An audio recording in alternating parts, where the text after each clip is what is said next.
The atrium of Hartwell Medical Center had never felt smaller. Nurses paused mid-step. Orderlies forgot where they were going. 3 residents in scrubs stood near the pharmacy counter and did not move, their coffee going cold in their hands. As Derek Paulson marched Solomon Adeyemi across the polished granite floor like he was hauling something that needed to be disposed of before anyone asked too many questions. Derek's grip on Solomon's arm was not incidental.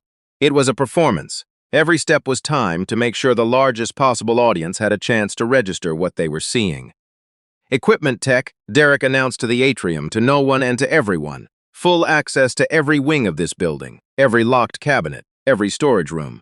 And he used that access to walk out with something that has been part of this hospital's history for 60 years. Solomon said nothing. He kept his eyes level and his jaw set. The way a man keeps himself together when he understands that anything he says right now will be heard as evidence of the thing he is already being convicted of. Derek reached across him and yanked the sleeve of Solomon's left arm upward, intending to display the hospital's security restraint to the assembled staff. What he revealed instead was the forearm beneath it. A burn scar, long and ridged, running from the inside of the wrist up past the elbow. The pattern was unmistakable, parallel lines pressed deep into the skin, the kind of mark left by a scalding pipe held against flesh under sustained pressure. From across the atrium, Dr. Elena Stratton stopped breathing. She had seen that scar before, 8 years ago, in a burning stairwell in Calgary on the arm of the man who had held a fire door open with his bare forearm so she could get through. If you're new here, this channel tells stories about the people who carry their scars quietly, long after everyone else has moved on.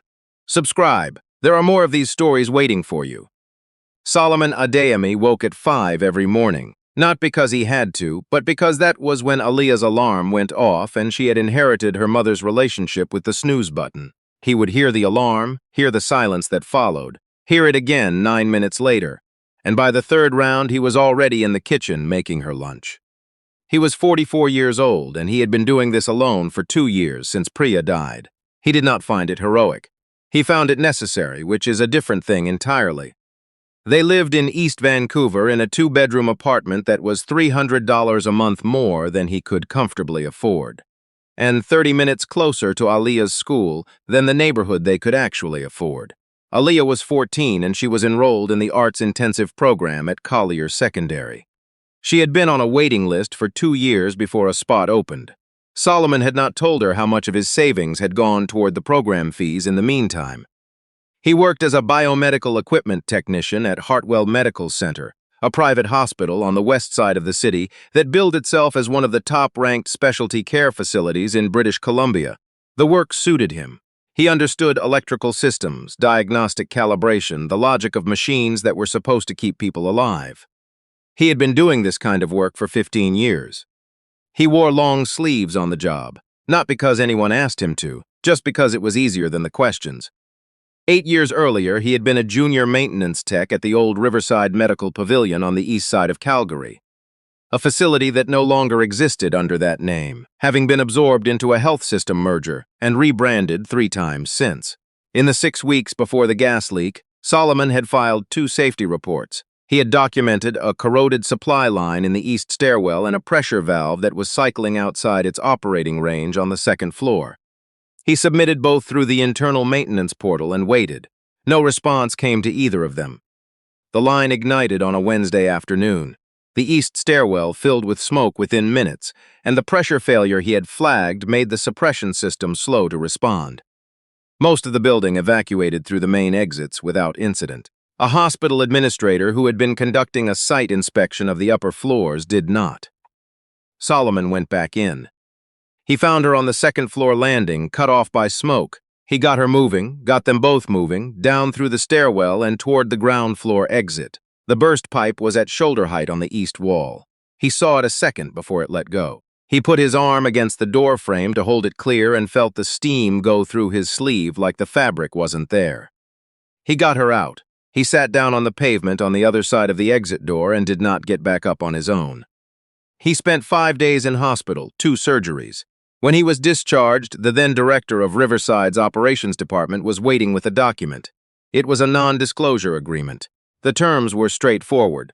Solomon would accept a financial settlement, He would not discuss the safety reports he had filed or the circumstances of the fire. And in exchange, the facility would not pursue liability against him for unauthorized re-entry into a hazardous area, which was how they had quietly reframed his decision to go back into a burning building to find someone who was still inside.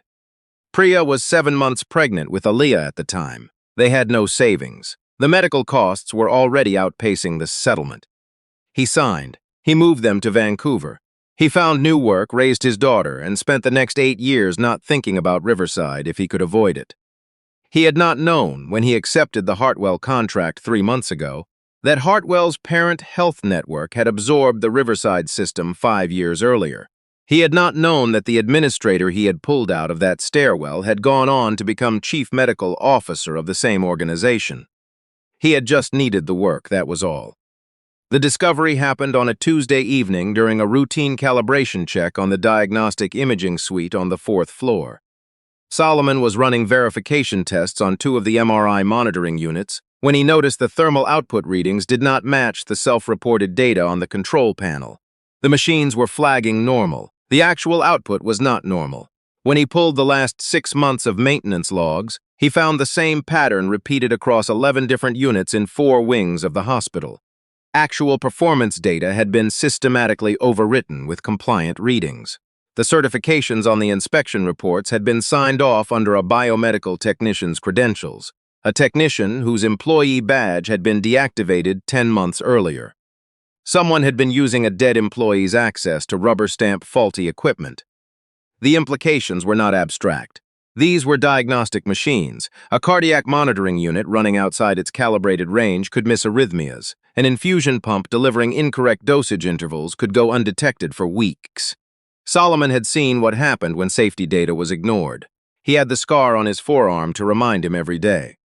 He copied everything he could access onto a personal drive and planned to bring it directly to Dr. Stratton the following morning, bypassing the operations department entirely.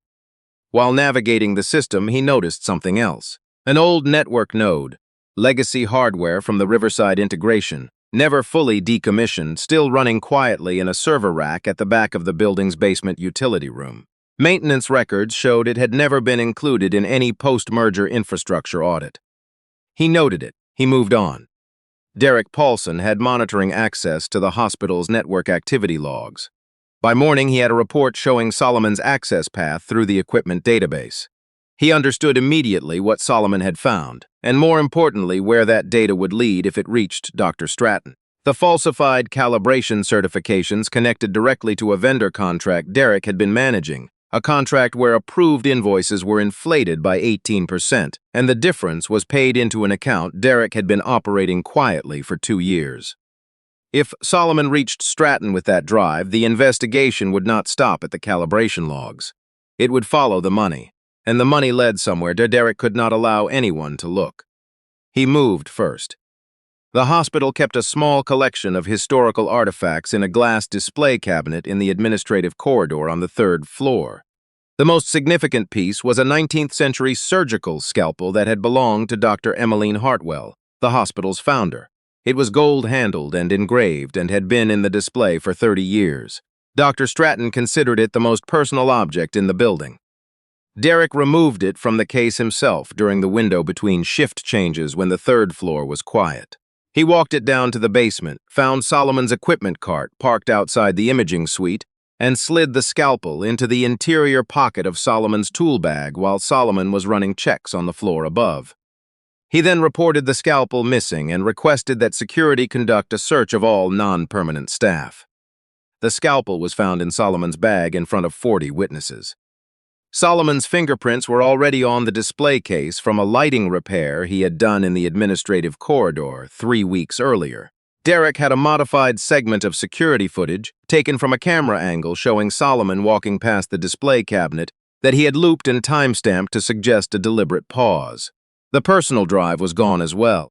Derek had lifted it from the equipment cart during the same window he used to plant the scalpel. Derek did not give Solomon a chance to speak. He called it a brazen theft. He said it in the atrium, in front of every person who happened to be there that morning, in a voice calibrated to carry to every corner of the room. He said a man with Solomon's level of access had a responsibility he had chosen to betray for personal gain, and that the hospital had a duty to its patients, its staff, and its history to address that betrayal publicly and immediately. Solomon stood in the middle of the atrium and understood exactly what had been constructed around him. The scalpel was in his bag. His prints were on the case. The drive, the only thing that could explain what he had actually been doing in the equipment database at midnight, was gone. If he tried to tell anyone what he had found, he would have to explain why he had been accessing the network from a restricted maintenance terminal after hours. And that conversation would end with Derek producing the non-disclosure agreement from 8 years ago, reframing everything Solomon said as the conduct of a man with a documented history of unauthorized decisions inside medical facilities. He did not speak. He kept his eyes forward and waited. Derek walked him across the atrium slowly, one hand clamped around Solomon's upper arm, making sure the nurses and the residents and the administrative staff and the 2 board members who happened to be visiting that morning all had enough time to form the conclusion he needed them to form.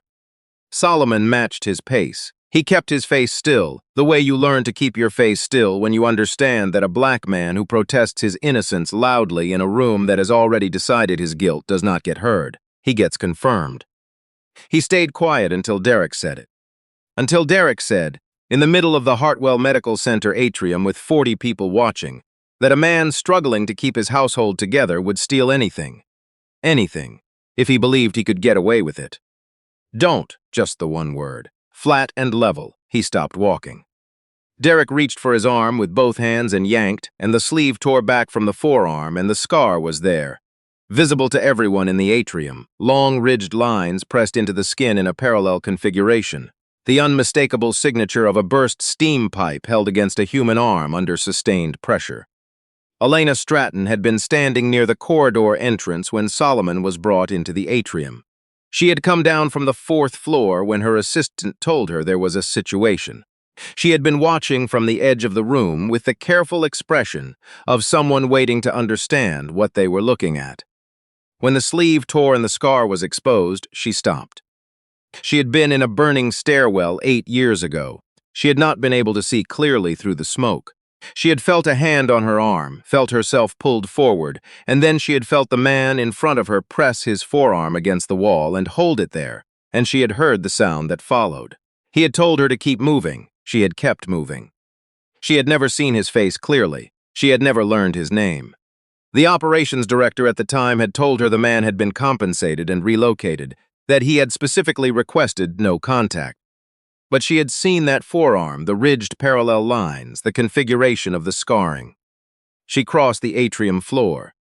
Let him go. Her voice did not require volume. Derek released Solomon's arm. The security aide standing beside him stepped back. Derek began to speak. Elena did not look at him. She looked at Solomon. You were at Riverside, she said, the pavilion 8 years ago.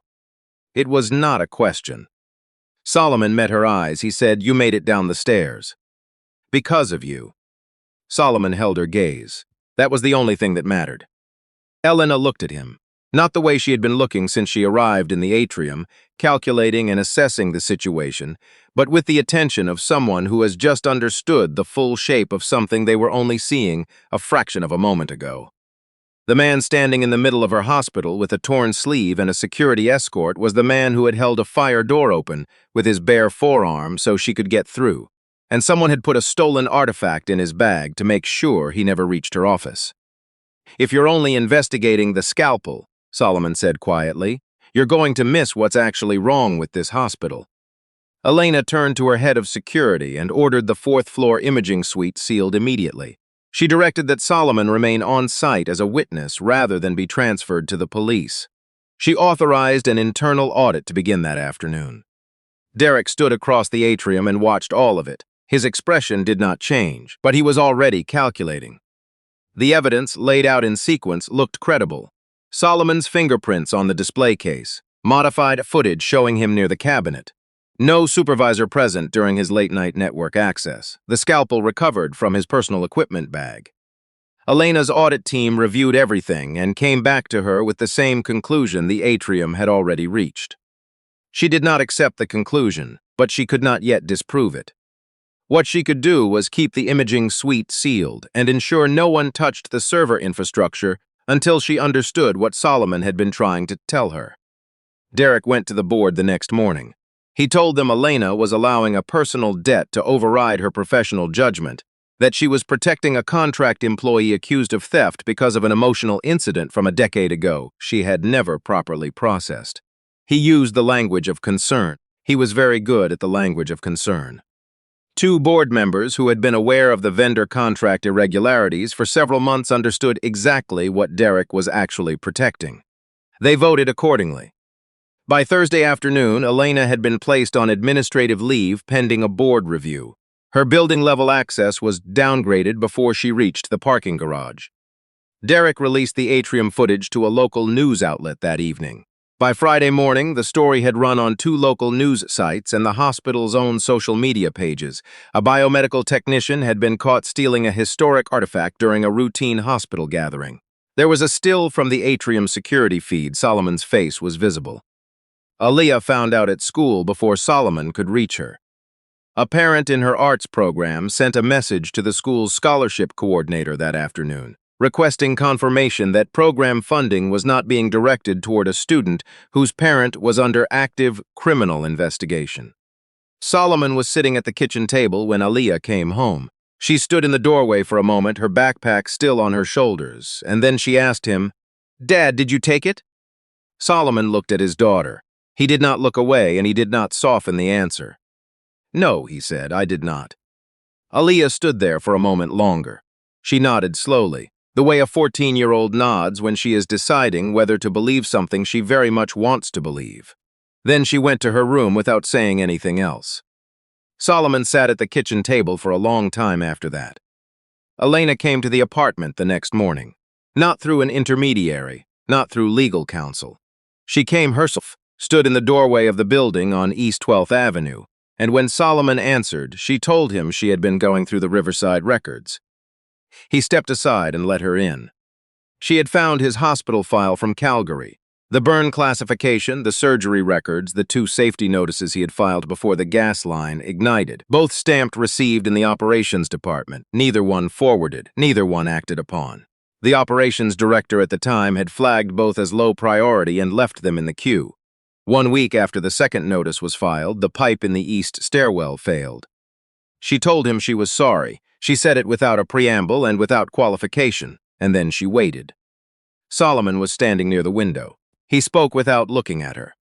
He said that Priya had been 7 months along when it happened. He said they had no savings left after the surgeries, no income, no realistic way to fight a health system with a legal department that could bury him in paperwork while he was still recovering from skin graft surgery. He said the choice had not really been between fighting and surrendering. The choice had been between his family's survival and a principle that no one in that room had been willing to honor anyway. He signed the agreement. He moved. He built something small and manageable and protected his daughter as best he knew how. Then he looked directly at Elena. "But the calibration logs in your imaging suite have been falsified for 18 months in exactly the same way those safety notices were buried 8 years ago. And if a cardiac patient receives a clean reading from a machine that isn't running clean, you won't be conducting a board review. You'll be waiting for a coroner's report." Elena was quiet for a moment. She looked at him, not as a debt she owed, not as a complication to be managed, but with the attention of someone hearing another person clearly for the first time in a long while. She asked him why he had come to a Hartwell facility at all after everything. He said the contract paid $3 an hour more than anything else he had been offered that month, and Aliyah's program had a waiting list he had been on for 2 years. Sometimes the answer was that straightforward. He had not known Derek would be here. He had not known Elena was running the organization. He had just needed the work. She nodded. She understood that kind of answer. It was the kind that left no room for anything symbolic or redemptive. It was a man making the only available choice in order to keep things together. She had spent the last 2 years inside an organization built partly on the silence of people like him, and she had not been asking the right questions until a torn sleeve forced her to see what that silence was covering. She told him she was going to request an independent equipment inspection and prepare a full disclosure of the Riverside safety findings. He told her to make sure the disclosure was complete, not only Derek's role, but what the operations director at the time had approved, and what the health system's leadership had agreed to suppress in exchange for the settlement. She did not argue. It needed to be complete, or it was just another version of the same document. Derek moved that same afternoon. He returned to the board and told them Elena was preparing to publish internal safety documents in order to validate a personal narrative about a contract worker she believed had saved her life. He said it would expose the organization to significant liability. He presented it as reluctant institutional concern. The board voted to extend her administrative leave indefinitely and transfer executive authority to an interim director. Her remaining building access was suspended before she reached her car. That afternoon, a provincial health inspector and a colleague from the BC Patient Safety Authority arrived at Solomon's apartment.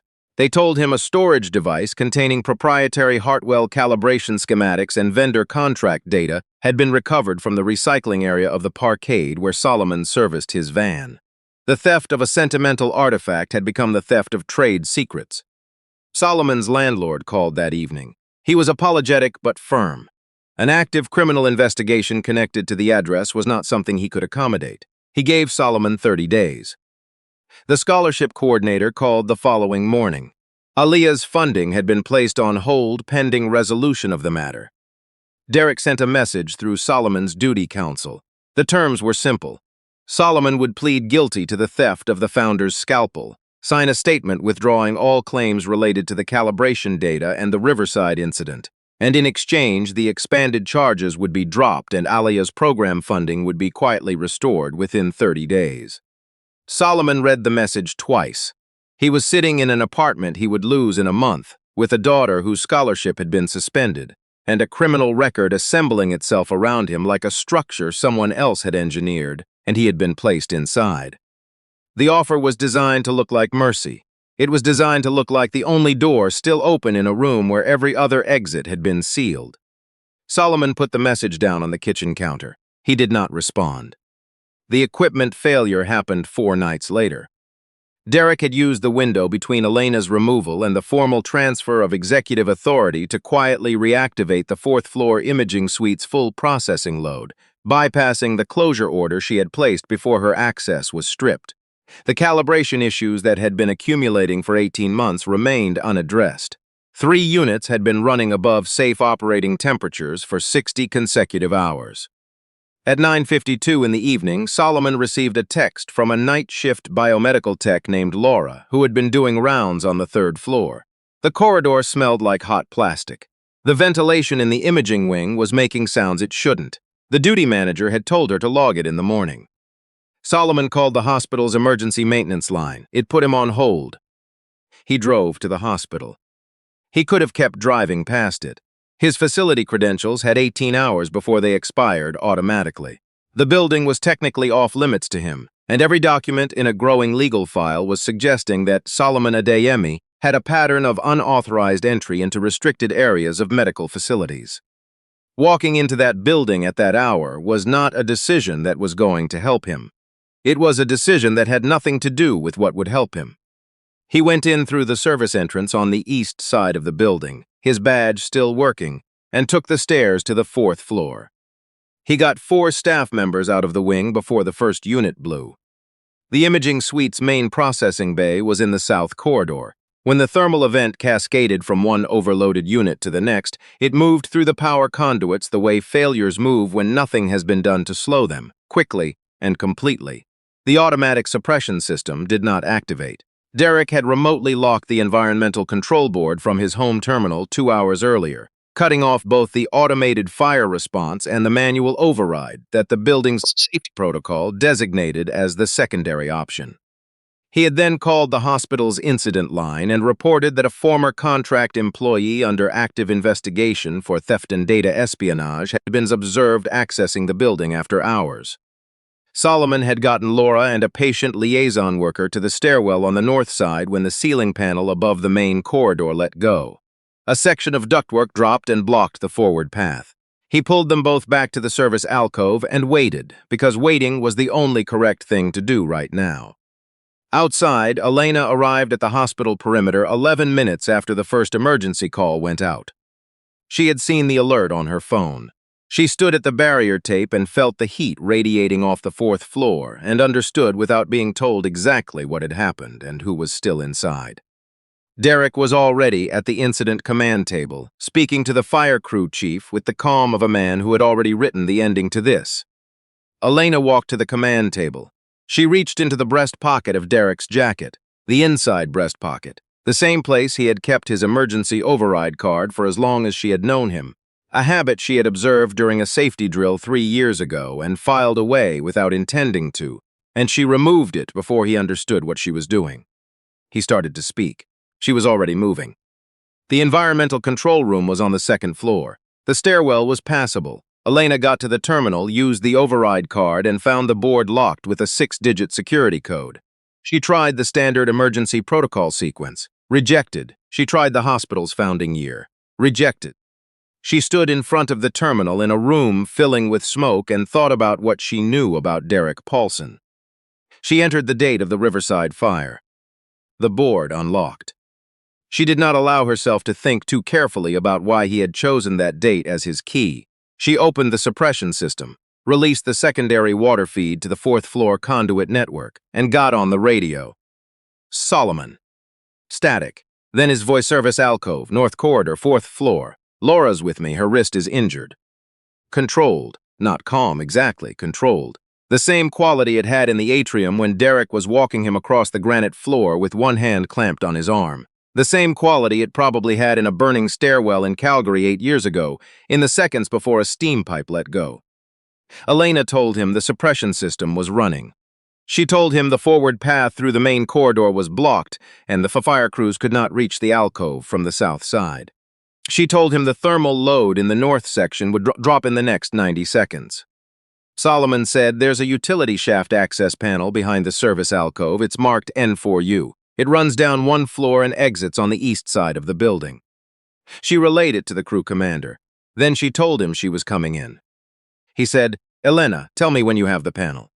She heard movement, heard the sound of a floor panel being pulled up by someone who was not wasting time on hesitation, heard him say something quiet to Laura. She couldn't make out the words, but the tone was clear, steadying. Then, panels open.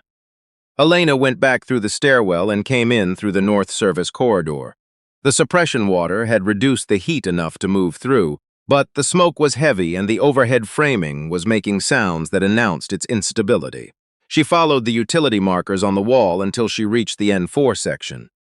She found them in the alcove. Laura was on the floor with her back against the wall, her right wrist held against her chest. Solomon was crouched in front of her with a section of his work shirt wrapped around the wrist, where a piece of falling conduit casing had opened the skin. He looked up when Elena came through. Neither of them said anything. She got under Laura's left arm. Solomon got under her right. The 3 of them moved. A secondary duct bracket gave way above them as they reached the panel opening. Solomon turned and put his back to it.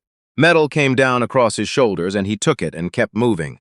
And Elena did not stop because he did not stop. And she understood that the only thing she could do for him right now was keep going. They came out through the utility shaft on the east side of the building into the cold Vancouver night air, into the noise and the lights and the emergency vehicles and the crew that was already positioned at the tunnel exit because she had told them where to be. Laura was taken immediately. Solomon sat down on the pavement with his back against the exterior wall and his forearms on his knees and his head down, and he breathed. Elena sat down next to him on the concrete and did the same. The cold came through her jacket. She didn't move. Derek had positioned himself near the command vehicle when she emerged. She could see him recalibrating in real time, adjusting the story he had been building to account for the fact that both of them had come out of the building alive. She did not give him the time. She went directly to the incident commander and the 2 provincial inspectors who had arrived at the perimeter, and she laid out what she had found on the control board. The remote lock timestamp.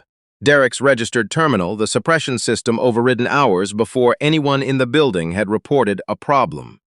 A man who claims a fire started on its own does not lock the suppression system before the fire begins.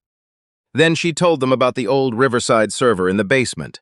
Legacy hardware from the pre-merger integration, never decommissioned, never included in any updated infrastructure audit, unknown to anyone who had not physically walked that section of the building's utility room. The fourth floor's suppression system had covered the basement. When the fire crews went in with a data recovery unit, the server was intact. The server logs confirmed everything. Solomon's network access had been limited to the equipment calibration database. He had not accessed vendor contracts, design files, or anything that could be characterized as proprietary schematics. The storage device recovered from the parkade recycling area, the device used to expand the charges against him, carried a right timestamp that post-dated Solomon's last authenticated entry to the building by 9 hours. The server also contained the original safety notices, both of them, filed by a junior biomedical technician named Solomon Adeyemi in the weeks before the Riverside gas leak. Both stamped received in the operations department. Neither one forwarded, neither one acted upon. The same pattern, the same decision. 2 buildings 8 years apart, different names on the letterhead, the same person deciding that silence was cheaper than accountability. The control board access log did the rest. It showed Derek's terminal, it showed the timeline, it showed everything in the sequence it had actually occurred. Derek was arrested in the hospital car park before the fire crews had finished their primary sweep. He maintained the expression of a man expecting a misunderstanding to be cleared up shortly. He said Elena had exceeded her authority. He said Solomon was a documented suspect in an active investigation. He said the data she was citing had been obtained through irregular means. The officers listened. They put the handcuffs on him. It happened in the car park, under the emergency vehicle lights, in front of the nursing staff and the orderlies and the administrative workers, who had evacuated during the incident and were still standing at the perimeter watching. 40 people had watched Derek Paulson walk Solomon Adeyemi across the atrium of this building 4 days ago. Most of them were still close enough to see this. Nobody said anything, they just watched. The formal charges were filed the following week. Evidence tampering, falsification of safety records, breach of fiduciary duty, criminal negligence in the operation of medical equipment, and deliberate disabling of mandated safety systems. The 2 board members who had been aware of the vendor contract irregularities resigned before the regulatory review reached their names. A third was referred for separate investigation by the Provincial Health Authority. Elena's administrative leave was nullified by the remaining board majority within 48 hours of Derek's arrest. She called a full staff assembly in the atrium, same floor, same space, same granite underfoot. She stood without a lectern and without prepared notes. She said, "A member of our staff was called a thief in this room because we trusted authority over evidence. That did not happen because we are cruel people. It happened because we were not asking the right questions. I am asking them now, and I will keep asking them." She said Solomon had not been cleared because he had once saved the chief medical officer's life. He had been cleared because the evidence proved he had done nothing wrong. She said that distinction mattered, and that this hospital would operate as though it mattered from this point forward. Alia's scholarship was reinstated the next day. The program director called Solomon directly. He thanked her and hung up. The school sent a written apology the following week. Solomon read it at the kitchen counter, set it face down, and did not bring it up again. When Alia asked if everything was okay, Solomon told her yes, and that she didn't need to worry about the program, and that he was making pasta for dinner if she wanted to set the table. She rolled her eyes in the particular way she had inherited from her mother, and went to get the plates. Elena offered financial restitution for the losses Solomon had sustained across both incidents. The original coerced settlement, the medical costs from Riverside, the lost wages from the weeks of suspension. Solomon accepted reimbursement for the medical costs. He declined everything else. He told her he did not want to be paid for something that should not have happened. What he wanted was an independent patient safety division with direct reporting authority to the board and legal protection for any staff member, contract or permanent, who filed a formal complaint. He wanted it staffed by people who understood clinical equipment, not people who understood how to make compliance paperwork look clean. Elena said yes before he finished the sentence. She asked him to lead it. He said he would because it was the work he was most qualified to do, not because it completed an arc she needed in order to feel better about the past. 1 year later, the old Riverside Medical Pavilion site in Calgary had been rebuilt, not as a medical facility, As a training center for biomedical technicians and patient safety advocates from across Western Canada, the east stairwell where the gas line had failed was now a seminar room with large windows. Solomon ran the certification program. He stood in front of each new cohort without his sleeves pulled down, without positioning himself so the scarred forearm was angled away from the room. The scar was there, visible when he reached up to write on the board, visible when he turned to point at a diagram on the wall. He did not explain it. He did not reference it. He did not need to. He taught them how to read calibration data accurately, how to identify a falsified maintenance log, and how to file a safety report through a system that could not be blocked by a single person with the right level of network access. He told them that last part was not a procedural note, it was the entire point. Elena was in the front row at the opening session, her sketchbook open in her lap. She looked up every few minutes from whatever she was drawing to watch him at the board. She did not look like someone who had been asked to attend. She looked like someone who had decided to be there. After the session, Elena found Solomon in the corridor outside the main room. She was carrying the antique scalpel, the founder's instrument, returned from the evidence lockup and restored to the hospital's custody. She held it out to him. Solomon looked at it for a moment, then he shook his head. "That belongs to your hospital's history," he said. "All I need is for my daughter to know her father never took anything that wasn't his." Elena held the scalpel for a moment longer. Then she walked it to the entrance hall of the training center, to the small permanent installation commissioned to honor the workers who had been injured or displaced in safety incidents across the health network's history. She set it on the shelf beside a framed copy of the first safety notice Solomon had ever filed, the one bearing the operations department's received stamp and no follow-up date, the one that had been buried for 8 years. Anyone who came through that door would be able to read it. His name was on it. The date was on it. The warning was on it, plain and specific, in the careful language of a man who had understood what was at risk and had tried to do something about it through every channel available to him. Solomon stood in the doorway and watched her set it down. He didn't say anything. The truth had somewhere to live now, somewhere visible, somewhere that could not be overridden by someone in a position of authority who had decided that silence was cheaper than accountability. That was what he had wanted. That was all he had ever actually wanted.